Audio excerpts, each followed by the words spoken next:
or so to kind of dive into this topic. So today we're going to be talking all about cholesterol. I think we're going to focus a lot on LPA and ApoB and some of those kind of newer things like that. And so with us today is we have Dr. Ethan Alexander, who's one of the endocrinologists here at KU. For those of you who don't know him, I believe he's an assistant professor of medicine within the division of endocrinology. Ethan I'm doing this all totally off of the cuff here. And so, Sounds good. Ethan and I go way back. He was one of my residents in the clinic when he did his residency here from 2017 to 2020 or so. Yep. Then he did his endocrine fellowship here at KU. And KU was fortunate enough to keep him around to join the faculty here. And he's really established himself as not just a local or even national expert on lipid disorders, but really internationally, and he's involved in more research projects than I can count. And he's published numerous articles in this topic, and he's really one of the preeminent experts on lipid disorders. I mean, really that we have, and he happens to be right here at KU, so we're fortunate. And so we're going to talk to him today. We're going to try to focus on some of these kind of newer things that might be kind of coming down the pipeline. And you all are stuck with just me. John had to be out last minute due to some kids being sick and things like that. And so what that also means is please jump in with questions, comments, things like that as we're kind of going through there. Because as always, we want to make sure that this is a discussion and think about it, we're all just hanging out, having lunch, and talking with one of our experts on topics that are near and dear to our hearts here. So with that, Ethan, let's go ahead and kind of dive right in. And so we do have a couple of cases that we'll go into. But before we do that, just to kind of frame us back to the foundation, can you talk to us about what is LDL, ApoB100, LPA? What is their role, in the pathophysiology of cardiovascular disease? So just biologically, Yeah. what do we need to know about this as primary care Yeah, practitioners?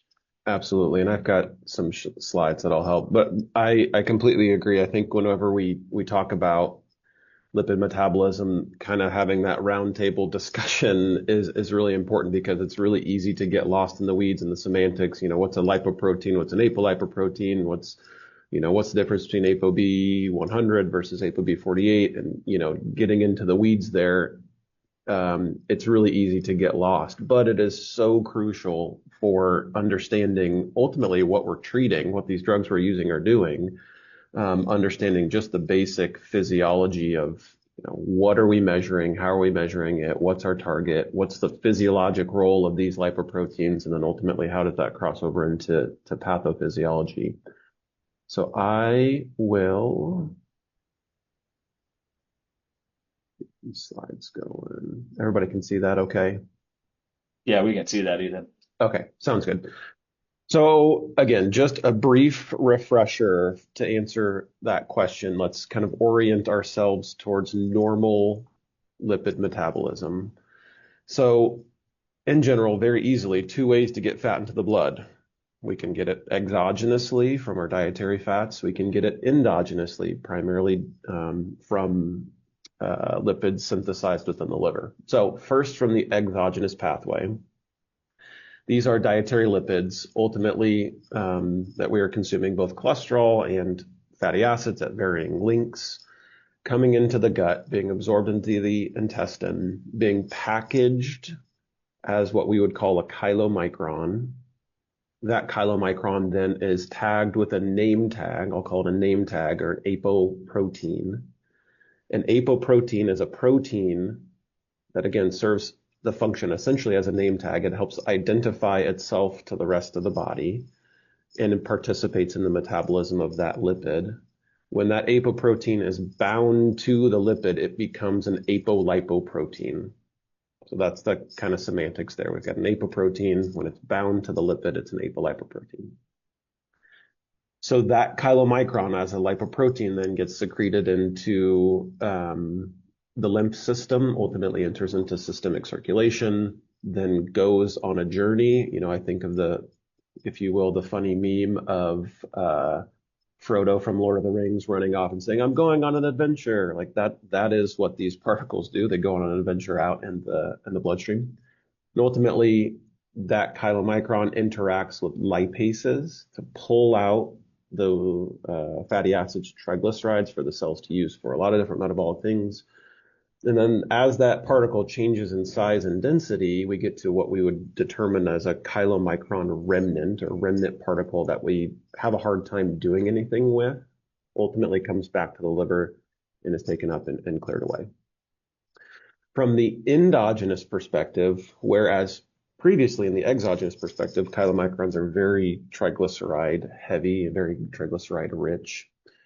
Endogenously, we secrete very cholesterol heavy lipoproteins. So ultimately, within the liver, we synthesize cholesterol. Important to know because we've got medications that interrupt that cholesterol synthesis pathway. We can talk about those later. Obviously, statins, newer medications like Nexletol or bempedoic acid. We slap a name tag on it, an apoprotein, ApoB100, which is the marker for endogenously derived lipoproteins, so ApoB100. What's the difference between ApoB100 and ApoB48, which is the marker of exogenously derived lipids? Well, it's just 48% of the molecular mass of ApoB100. So no big difference there besides the weight of the apoprotein. So we slap on ApoB100, that VLDL then gets secreted into systemic circulation, again, interacts with different lipases. That particle changes in size and density to intermediate density lipoprotein, low density lipoprotein, while retaining ApoB100, which is important. And then that particle, LDL, should come back to the liver to be broken down. And as we all know, unfortunately, if it stays in systemic circulation for really high levels or for really long periods of time at high levels, then we enter into the vascular wall and start to cause a lot of issues, ultimately leading to atherosclerosis. We won't spend a ton of time on HDL, but ultimately you can think about HDL metabolism as it's the kind of the redheaded stepchild over here. It's got its own pathway. It's doing its own thing separate from the endogenous secretion of the lipoproteins, but ultimately, obviously, is very important for reverse cholesterol transport, RCT.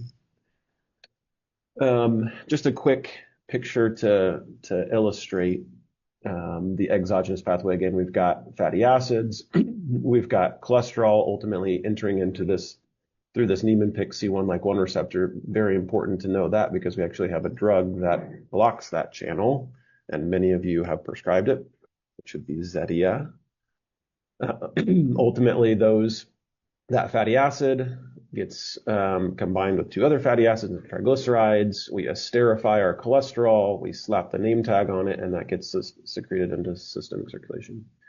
This channel right here, the ABCG5G8 channel is important mainly for my endocrine fellows because that can be mutated and cause a condition called cytostalulemia. But ultimately, that's the exogenous pathway. And then again, just pictorially kind of helps visualize what's happening here. We get some contribution from the intestine and dietary fats, but ultimately synthesizing cholesterol, esterifying it, adding in our triglycerides, slapping our name tag on it, ApoB100, secreting into circulation, that particle changing in size and density as it interacts with lipoprotein lipase. And then ultimately that LDL should come back to the liver to be taken up by the LDL receptor. But if it stays in circulation, gets into the subendothelial space, interacts with different particles there, most importantly, the macrophage and macrophage progenitor stem cells, differentiates into a foam cell, and now we've started this cascade of atherosclerosis. We'll skip over this slide for time. This is just sort of a simplified pathway for HDL secretion and metabolism. And just one thing that I'll add is that we initially create an immature HDL particle that requires conversion through LCAT to a mature HDL particle. There are some mutations that can occur where HDL is very low, typically less than 20. If you're seeing an HDL less than 20, you should start to think about, do I have a genetic abnormality in ABCA1 or LCAT disease? But that's more a lipid clinic talk. Okay, so just a foundational fact, because this is, as we all know, cardiovascular disease, metabolism, nutritional sciences is just wrought with misinformation. People come in certainly into my clinic, and I know in your clinics, hey, I saw on Facebook, I read on Instagram, I saw this article from this person talking about this diet or this diet, and this is actually causing heart disease, and it's really not about the lipids, it's about insulin resistance. And so just to get to the foundational matter, it is the retention of ApoB containing lipoproteins in the subendothelial space that causes atherosclerosis. This is the causal event. Certainly there are other things that contribute to the development and progression of atherosclerosis, but without that step, you don't get atherosclerosis. This is the foundational nature of the disease.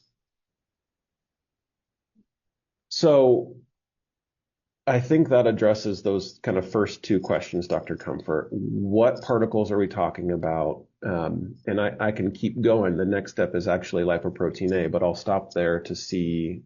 Yeah, let me ask a quick follow-up. So it's the retention of ApoB100 containing lipoproteins. But Correct. it's the endogenously derived form. So the ApoB47, which is the form we eat. 48. Or 48, sorry. I missed. All right. I shaved another percent off. So the 48, that's exogenous. Did I miss a step in there, or then that at some point converts into this B100, or what's the link between ApoB48 and atherosclerosis? That's a really interesting question, because a lot of times people will use our understanding of atherosclerosis being primarily ApoB100 lipoproteins being contained in the subendothelial space to justify the fact, or to try to justify the fact that, dietary lipids don't affect atherosclerosis, and it's really not about dietary cholesterol or dietary fatty acids, and that's really just not the case. And there's one study that I always cite and kind of point my fellows towards, is you can actually radio label each ApoB48 and ApoB100. So if you radio label each of those apoproteins and ultimately follow them relatively longitudinally, you can see that within plaque, there is some small contribution of ApoB48. So dietary cholesterol, dietary fatty acids are not completely inert in their contribution to atherosclerosis. It is predominantly from LDL, and we'll actually get into the nuances of LDL versus ApoB. What should we be measuring? What's their contribution to atherosclerosis? And so I've got some slides on that, and hopefully we'll clarify that point moving forward. But the vast majority, from a plaque developmental and progression perspective, is ApoB100 containing lipoprotein. Okay, interesting. I do have more questions on this, but let's do the LPA slide next. So we're kind of covering some of these kind of foundational parts. Yeah. So what is lipoprotein A? This is finally, I'll say, the hot topic. I think, ACCHA has got on board, and more people are talking about it, more people are checking it, which is great. So what is lipoprotein A? Well, it is a codominantly inherited LDL-like particle. Okay, so it's about the same size as LDL. It has ApoB100, so it is atherogenic like LDL is, and it is comprised, again, of an ApoB containing lipoprotein and ultimately what I describe as a tail to patients. It helps them kind of visualize, but an apolipoprotein A attached through a disulfide bond um, to the lipoprotein. And so what makes this kind of separate and distinct? Well, one, we know it contains ApoB, so it's got an atherogenicity component. And we also think that there's a thrombogenicity component, because if you look at the structure of lipoprotein A, this is my particle here. I've got my ApoB 100. I've got phospholipids and even oxidized phospholipids, which is important, maybe a little bit outside the realm of our discussion today. But we've got our apolipoprotein A component comprised of these Kringle 4, typically 4 repeats. There are lots of different domains we call Kringles. And that apolipoprotein A shares molecular similarities with plasminogen. Okay, so if you remember, plasminogen is cleaved to plasmin. Plasmin then participates in clot breakdown. Okay, so if I've got a particle that's competitively inhibiting the conversion of plasminogen to plasmin, I've got less plasmin and therefore theoretically a higher clot risk. And certainly the last place you want to clot is on a vulnerable plaque. And so we think that there's sort of a dual kind of hit, if you will, from lipoprotein A. We know certainly it is an independent risk factor for heart disease. So, 18-year-old kid, no family history or seemingly no family history, no chronic conditions, inflammatory problems, no other risk factors that you could see. If they've got lipoprotein A, they're at a higher risk longitudinally of developing atherosclerosis.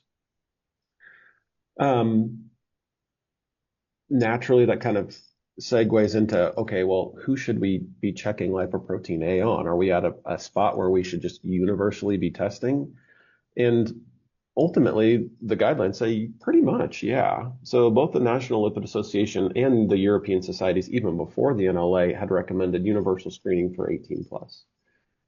So that's certainly the guidelines, I guess, if you will, that I follow. And, I have a little bit of a bias. If you're coming to lipid clinic, then you're going to get a lipoprotein A. But in the real world, in primary care settings and the inpatient settings, we need to be checking lipoprotein A.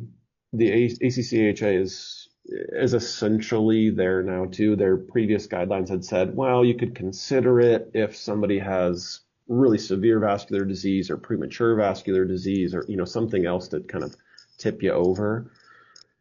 We're at the spot now where we need to be checking with it. So sort of facetiously, how I explain this to my fellows is, do they have a pulse? If yes, check a lipoprotein A. If no, okay, they don't have a pulse. Do they have an LVAD? If they have an LVAD, great, check a lipoprotein A. No pulse, no LVAD, probably don't need to check a lipoprotein A. But we now have this sort of momentum. We can talk about other strategies, how we use lipoprotein A to discuss with patients. I'll kind of break here to get your thoughts and questions that's brought up so far. But we've got a lot of momentum with lipoprotein A. We do have some therapies that we use off-label that can help lower lipoprotein A. We can talk about those. We do have trials coming in hot with lipoprotein A specific medications. We can talk about those. So, yeah.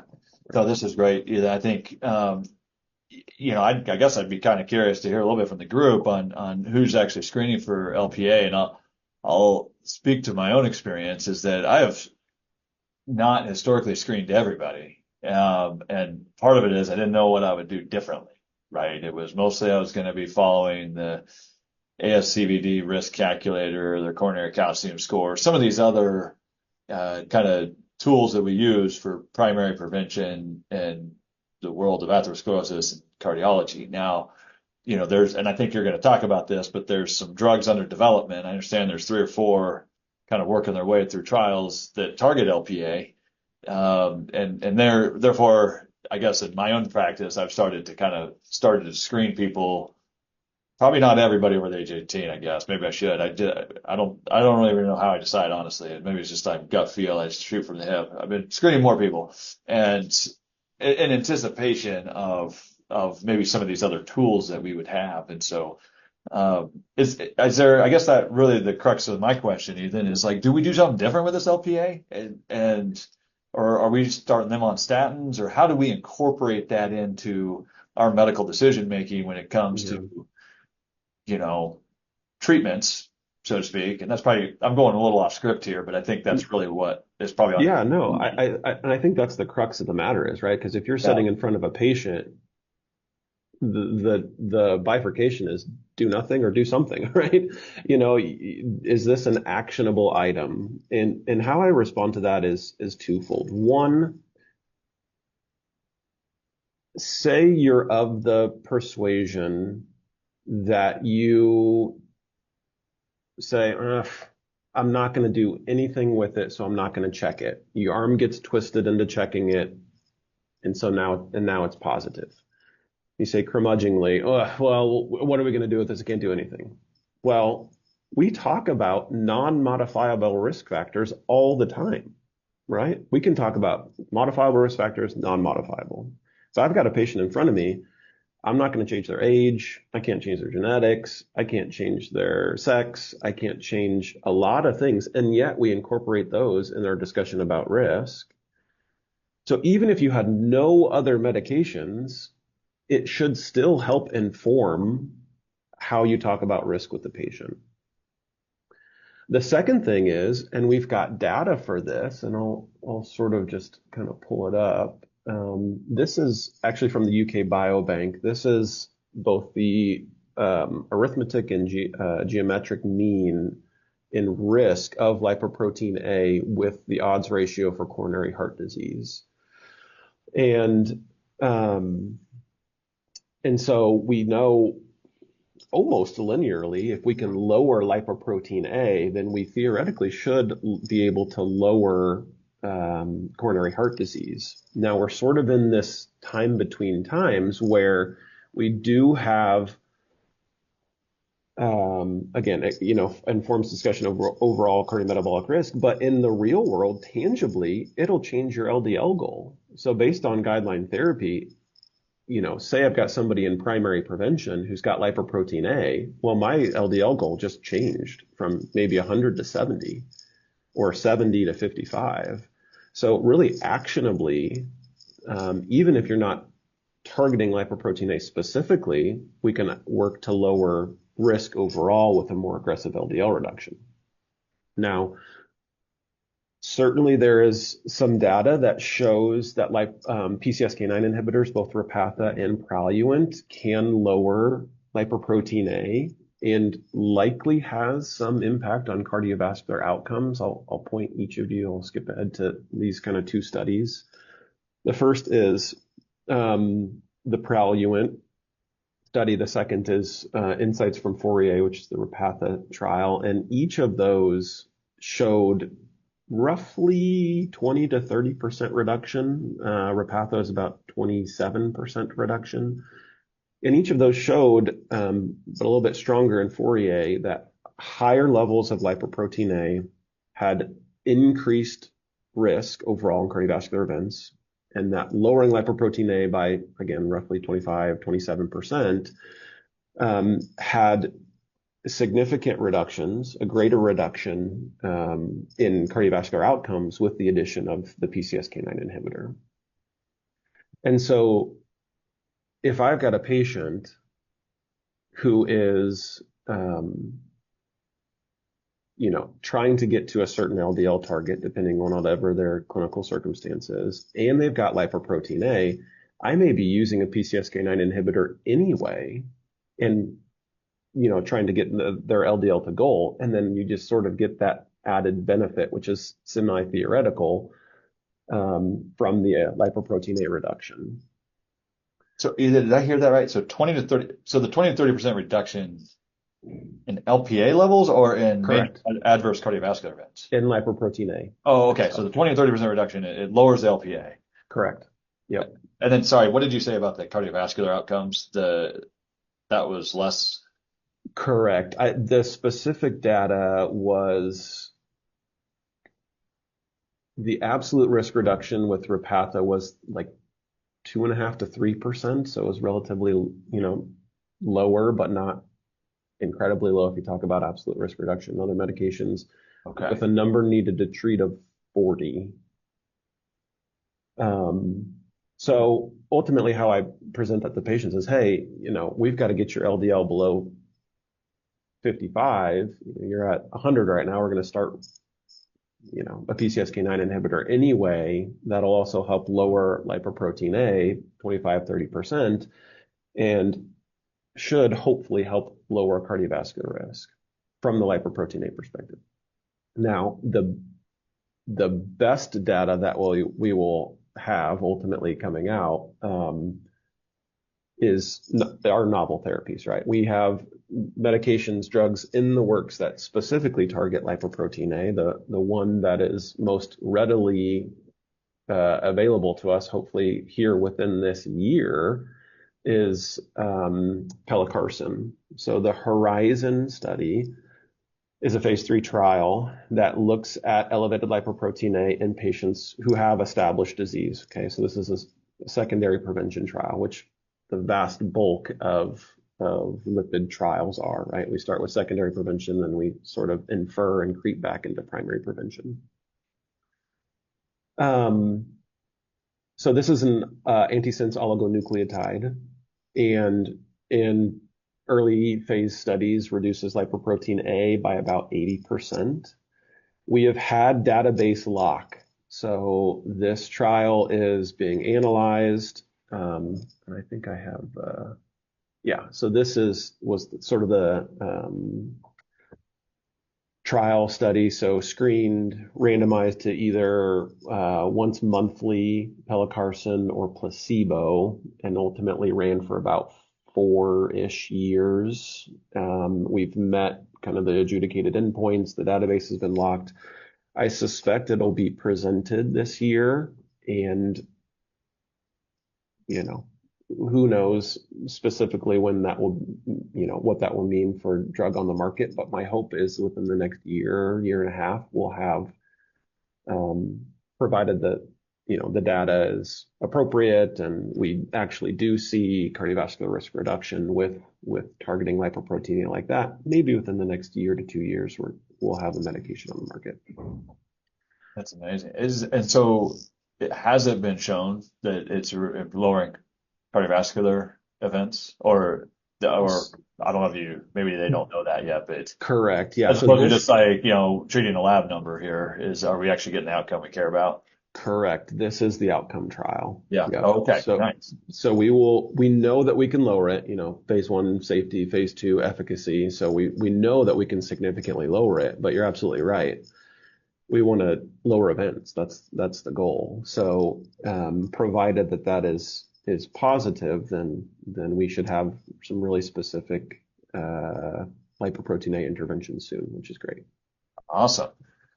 All right, I want to go to the chat because we got the chat is getting lively now. Everyone's waking up here. You got their attention. So, it sounds like lots of people are kind of using the LPA kind of as a further risk stratifying tool, and sometimes using it as a convincer to try to get people to take statins, because it's similar to kind of how we use coronary calcium scores or something like that. Sure. It sounds like there's a nice little shout out here about wasn't checking it, but then one of his residents came back from Dr. Alexander's clinic. I text it every time, so I like that. Good question from the chat here around cost, right? So this is something obviously we're conscious of for our patients, and so LPA, I believe, is covered most of the time if you just get a screening for lipid disorders code. Is that experience or? Yeah. So I've had, of the multiple thousands probably of these that I've ordered, I've had one get kicked back. Literally one. Yeah. And that was ultimately covered whenever I, sent in my note, essentially. Whenever you order it alongside a lipid profile, certainly if it's, tied to family history of heart disease or, any family history conditions, tied to any current cardiometabolic conditions or just screening, it should be covered. I've ordered it across the spectrum in patients, primary prevention patients with no seeming risk, secondary prevention with all the risks, and I have yet to run into an issue. The best data that I've had most recently is that it tacks on about $8 to $10. So pretty minimal on the whole, it seems, for a good tool. Kind of a tag-on question to Mickley's about the cost is, so right now it's kind of like a one-time screening because we're not really targeting it. I imagine that might change with this pelacarsen drug coming out and that sort of thing. But is that, do they cover it every year, or is there a limit? Can I check it out, or is there any utility to repeating this in a year or two at It's a great current question. state, or? Yeah, so if I start a PCSK9 inhibitor, then I will recheck it.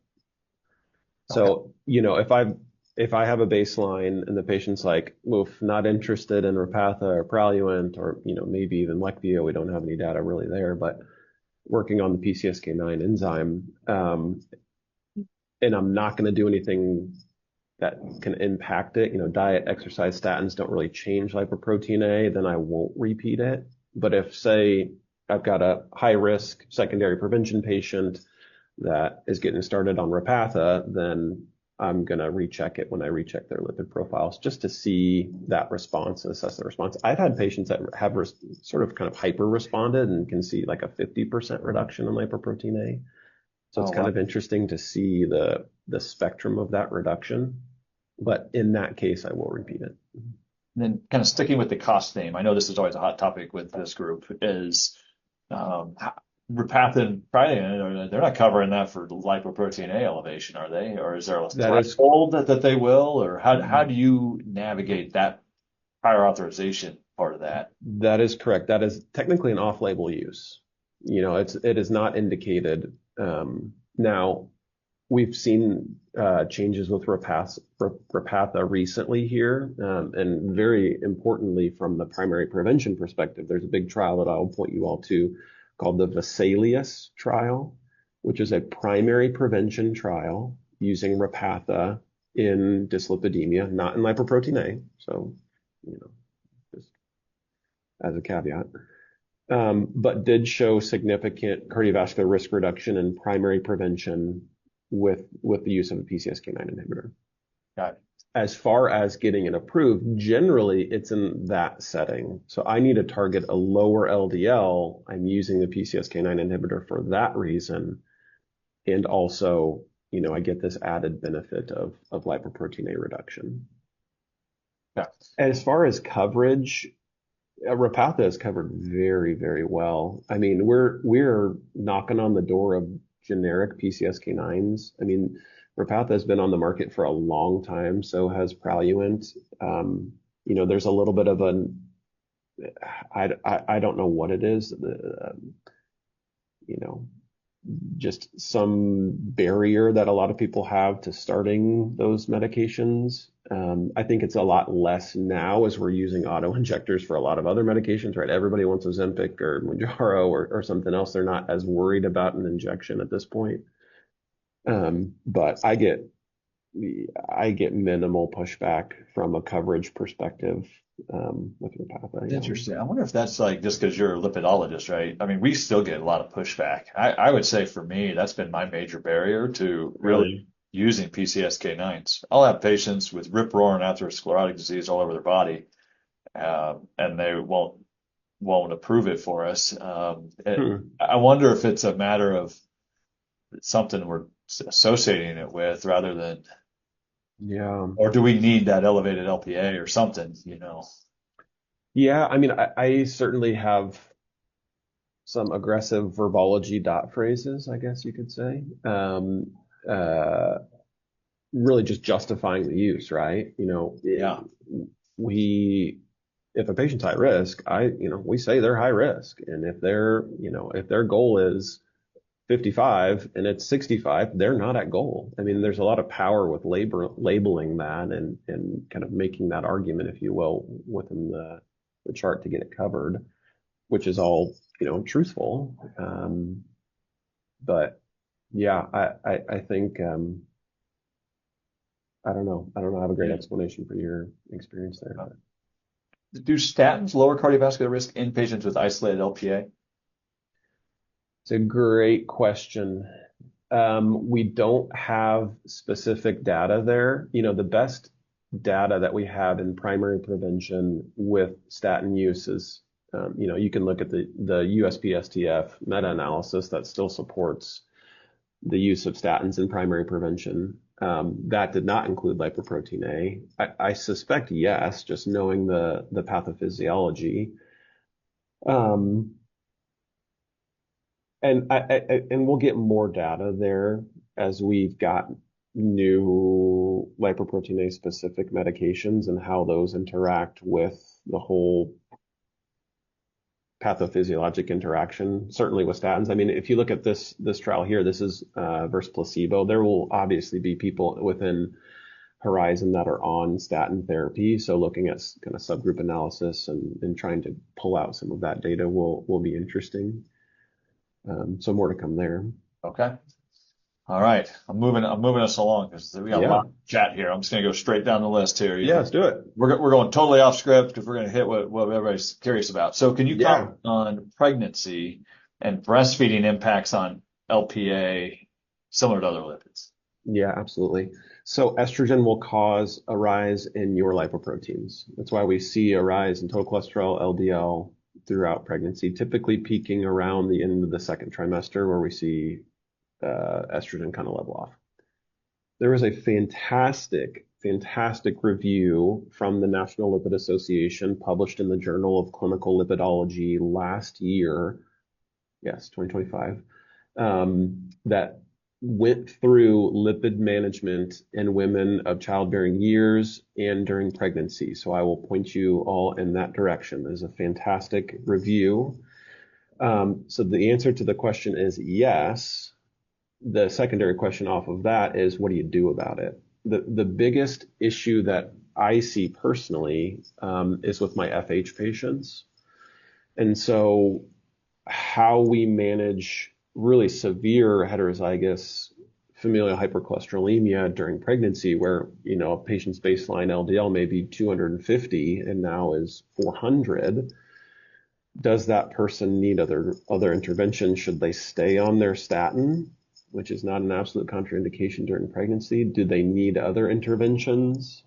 It's a hard conversation to have. Generally, my approach is if a patient has lipoprotein A or kind of run of the mill, if you will, dyslipidemia, I'm stopping lipid lowering therapy during pregnancy and during breastfeeding if they wish, and then monitoring lipid profiles periodically throughout the pregnancy just to see where we sort of peak. And then restarting once we're done breastfeeding and we're kind of returning to a non-pregnant physiologic state. I have patients who have been pregnant that have familial chylomicronemia syndrome or other, severe genetic disorders where we even manage with things like weekly plasma exchange to keep the triglycerides under, 1,000 if we can. But pregnancy can be challenging, but certainly refer to the NLA consensus statement. That's a great document. It's short, and essentially says what I've just said. Yeah, I think Dr. Kugel was asking for that review. Okay. I can send it. And I think question, are there risk calculators that you use that include LPA for risk projections, or are there ones that you use over over the tools we have in Epic? Like I assume Dr. Savgati is referencing the ASCVD risk, maybe Sure. Calculate. So I generally do not use calculators. I've got a little bit of a selection bias in Lipid Clinic. If I've got a patient that's 17 that's being referred for a family history of FH and their baseline LDL is 300, and I do .ASCVD, like I'm going to get no information there. So I generally don't use the pooled cohort questions. We've got recent data, and I've got some data on that. So the prevent calculator is kind of the new kid on the block. So we can kind of go through this. So, historically we'd use the 10-year ASCVD pooled cohort equation, or PCE, to help identify those who may benefit from statin intervention. The gripe, if you will, and sort of in retrospect, hindsight's always 2020, that pooled cohort equation typically overestimated risk. Whenever we go back and you look at the prevent calculator and how that was validated, if you plug in the people who had an ASCVD risk score of 7.5% into the prevent calculator, a large number of them are in the 3 to 4% risk. And so it actually flex away from treatment. And so the prevent calculator is one that I consider, and there are some caveats there. So what is it ultimately? It is a mechanism to predict 10 and 30-year ASCVD risk, including heart failure. Ultimately, it's an update from this pooled cohort equation. There's a large amount of data that it pulls from. There's the CKD consortium, obviously the MESA database, Optum, Geisinger databases, Jackson Heart Study. I mean, there are a lot of databases that it pulls from. There's sort of a base calculator, and then there's a base plus a couple extra risk factors, urine albumin creatinine ratio, A1C, and then very interestingly, you can plug in somebody's zip code to look at social determinants of health. The nice thing, I think, is that it actually expands into the 30s. And so we can screen, if you will, people that we normally would wait till 40 to screen with the pooled cohort equations. It is certainly less aggressive than the pooled cohort equation. But my critiques, and again, a little bit of my selection bias, is we don't include lipoprotein A here. And there's really no clinical use in the patient who has FH. If you have FH, which is my first question for every patient I interact with, that I ask myself, ask my fellows this, or my residents, is, does this person have FH? If it's yes, all right, then we are aggressive early intervention. We're lowering LDL as much as we can. If they do not have FH, then we talk about further kind of risk stratification. So no use really in FH for the prevent calculator, but I think has a little bit more utility, is a little bit finer tuned than the pooled cohort equation. And just, I don't know if anybody has used it or have seen what it looks like. This is what it looks like from the AHA. So as far as cardiovascular disease, heart failure, you can sort of just kind of go through here. Interestingly, we still are entering total cholesterol and HDL cholesterol. LDL is not mentioned here. And a specific ApoB measurement is not listed here, but those kind of other measurements that I mentioned, UACR, A1C, zip code, and ultimately those the recommendations that potentially come out of prevent are here on the left here. So low risk, less than 5%, ultimately is a lifestyle intervention. And the borderline group, 5 to 7.5%, they mention, maybe we should further risk stratify things like coronary calcium scores. In my clinic, certainly, I check kind of ubiquitously things like high sensitivity CRP, even things like vitamin D, uric acid, that all help sort of understand the larger picture of cardiovascular risk. In the intermediate range, 7.5 to 20%, a moderate intensity statin, and then greater than 20% a high intensity statin. So that's ultimately what can come out of that calculator. So I do think there's some utility there in non-FH patients to help understand risk. Right. Okay, Ethan, I think we kind of lump, kind of for our last question here, might kind of lump in parts of all three of the three kind of questions here. And so really kind of around, how early do we get aggressive with lowering LPA levels, in terms of talking about some of these meds in their 20s, 30s, 40s. And then is there kind of a role, especially in some of our younger patients and kind of ordering, I guess, all these CRP alongside lipoprotein A, the ApoB, and all that sort of stuff. So maybe, just kind of walk us through with some of these kind of younger patients who are now showing some risk, I think, as we start, you know, ordering more of these ApoB and LPA kind of levels, Yeah. when we start talking about medications, obviously we're going to do lifestyle management and Sure. all of them, but it's really kind of around these medications and such. Yeah, and I mean, that is the crux of not only our research right now, but the conversations that we have daily, right? Everybody knows what to do with the 67-year-old patient who has diabetes and a smoker and is there for, a CABG hospitalization follow-up. Everybody knows what to do there.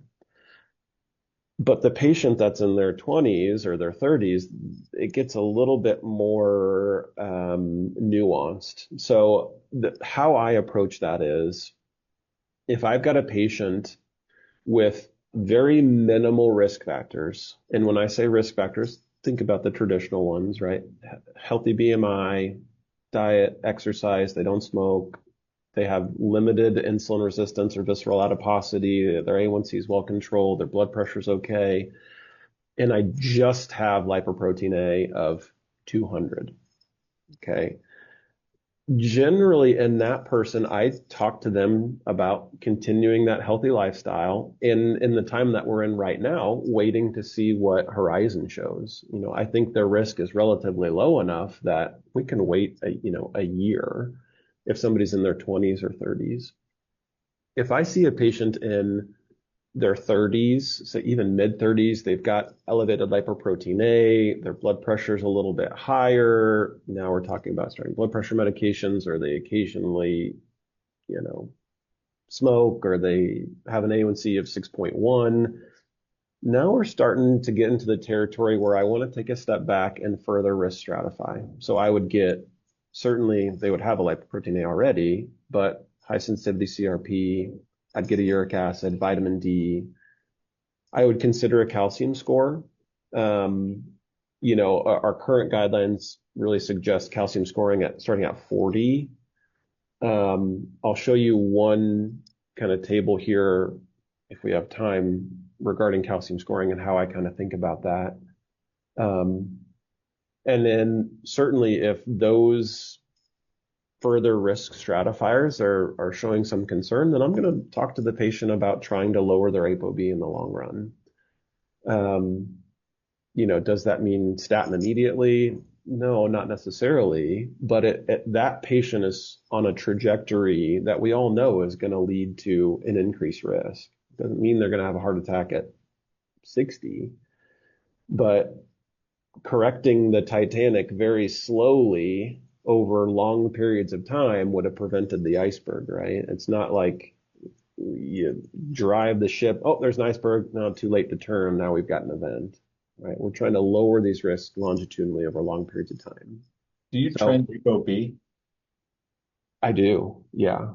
Yeah, I do. Will it lower with statin therapy and such? Yes. Yeah. Yes, it will. And So are there like targets that, like LDL, I think we're all accustomed to trying these targets, and I think we're yeah, starting to adapt to some of these tighter targets on LDL with that 55 and stuff. But yeah.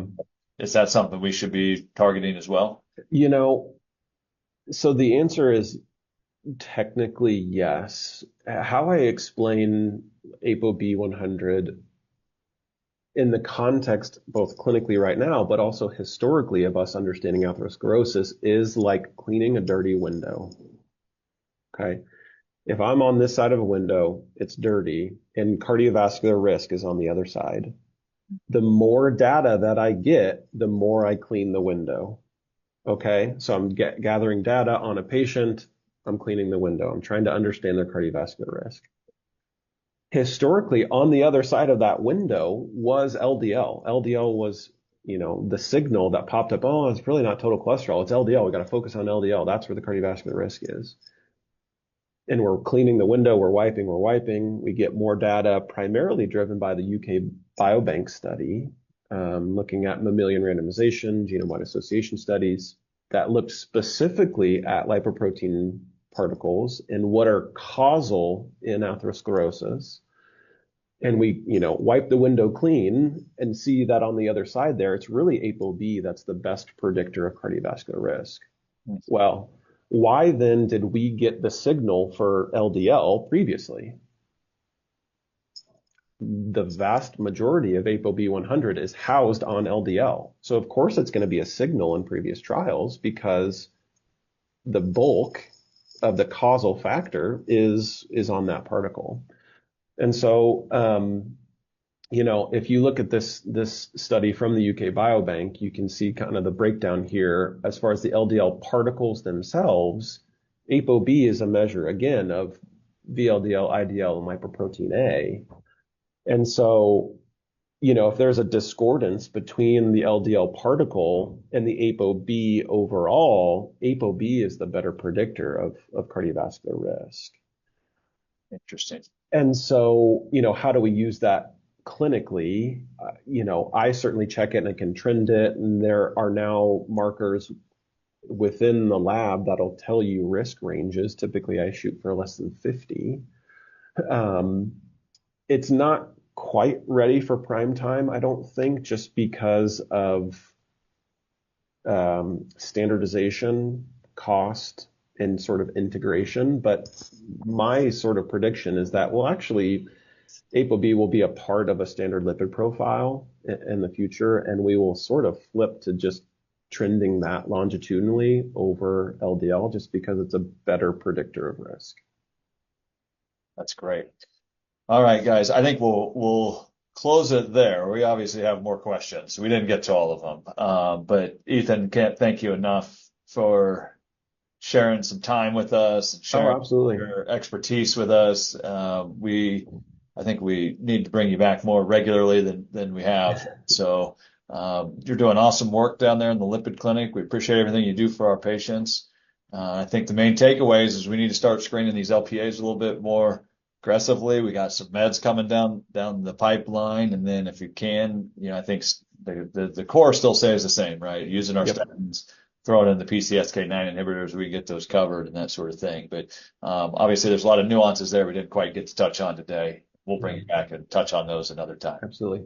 One final plug quickly. I am starting a cardiometabolic interest group that will span departments and divisions and basic science folks on the med center side and here. So if you're interested in cardiometabolic research or outcomes, new medications, look for that email. We're going to get together probably once